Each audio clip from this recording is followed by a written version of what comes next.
మొన్న ఐపీఎల్‌లో మనం చూసాం. 'చంపక్' అని ఫుల్ ఫేమస్ అయింది. అందరూ అంటే దాన్ని బాగా ఇష్టపడ్డారు. బట్ ఈ 'చంపక్' మీద ఒక కేస్ ఫైల్ అయిందని విన్నా. అసలు ఆ కేస్ ఏంటి? అంటే ఇప్పుడు మొన్న ఐపీఎల్‌లో ఫుల్ అంటే బాగా అట్రాక్షన్ అయింది ఏంటో తెలుసా? 'చంపక్' అనే ఒక రోబోటిక్ డాగ్. హ్మ్. అంటే మీరు ఆ ఫోటో చూస్తే తెలుస్తది ఏందంటే రోబోట్ ఇప్పుడు మామూలుగా డాగ్స్ షేప్‌లో ఉండే ఒక రోబోట్. సో, దాని పేరేం పెట్టిండ్రంటే వీళ్ళు బీసీసీఐ వాళ్ళు దాని పేరు 'చంపక్' అని పెట్టిండ్రు. హ్మ్.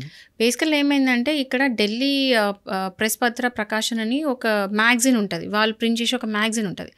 ఆ మ్యాగజైన్‌లో వాళ్ళ డాగ్ అంటే కార్టూన్‌లో క్యారెక్టర్స్ ఉంటాయి తెలుసు కదా! హ్మ్. సో, అట్లా కార్టూన్‌లో ఒక క్యారెక్టర్ ఒక డాగ్ పేరేందంటే చంపక్.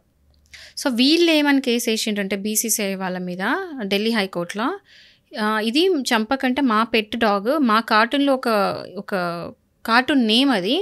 మీరు ట్రేడ్ మార్క్ ఇన్‌ఫ్రింజ్ చేసిండ్రు. అంటే మా ట్రేడ్ మార్క్ మీరు కొట్టేసి మీరు మీ రోబోటిక్ డాగ్‌కి ఈ పేరు పెట్టడము ట్రేడ్ మార్క్ ఇన్‌ఫ్రింజ్‌మెంట్ అయింది. ఇదొక కేస్ అని చెప్పేసి వీళ్ళు ఈ ఢిల్లీ ఢిల్లీ ప్రెస్ పత్ర ప్రకాశన్ వాళ్ళు బీసీసీఐ మీద కేస్ పెట్టిండ్రు. హ్మ్. సో, అక్కడ ఏమైతుందంటే చాలా ఫేమస్ అయిపోయింది. చాలా అంటే చాలా అట్రాక్షన్ వచ్చేసింది దానికి. అంటే క్యూట్‌గా ఉంటది. ఎందుకంటే మామూలు డాగ్సే క్యూట్ ఉంటాయి. అట్లాంటిది ఒక రోబోటిక్ డాగ్ అంటే ఖచ్చితంగా అట్రాక్షన్. అక్కడ ఉన్నదంతా అందరి కళ్ళు దాని మీదకే పోయినాయి అనుకోండి.